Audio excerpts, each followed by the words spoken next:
যারা মব সৃষ্টি করছে তাদের পেছনে সরকারের প্রচ্ছন্ন প্রশ্রয় রয়েছে কিনা এমন প্রশ্ন বিএনপির ভারপ্রাপ্ত চেয়ারম্যান তারেক রহমানের। শনিবার রাজধানীর একটি হোটেলে জুলাই শহীদ ও আহত পরিবারের সদস্যদের সঙ্গে ভার্চুয়ালি মতবিনিময় সভায় যোগ দিয়ে কথা বলেন তিনি। তারেক রহমান বলেন, অন্যায়কারী কোনো দলের হতে পারে না। গণতন্ত্র ও স্বাধীনতায় যারা বাধা হয়ে দাঁড়িয়েছিল সেসব অদৃশ্য শক্তি ধীরে ধীরে দৃশ্যমান হচ্ছে। প্রশাসনের পুরনো ভূতের পাশাপাশি নতুন ভূতের ষড়যন্ত্র মোকাবেলা করতে না পারলে দেশকে টিকিয়ে রাখা মুশকিল বলেও মন্তব্য করেন তিনি।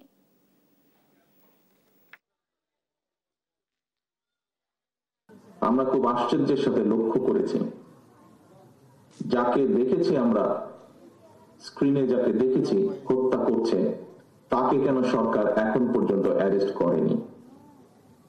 আমরা কি তাহলে দলে নেব যারা বিভিন্নভাবে মব সৃষ্টি করে একটি পরিস্থিতি তৈরি করতে যাচ্ছে, সেখানে সরকারের কোনো প্রচ্ছন্ন কোনো প্রশ্রয় আছে, প্রশাসনের কোনো প্রশ্রয় আছে, প্রশাসনের কারো কারো কোনো প্রশ্রয় আছে, সেটিকে আমরা তাহলে ধরে নেব?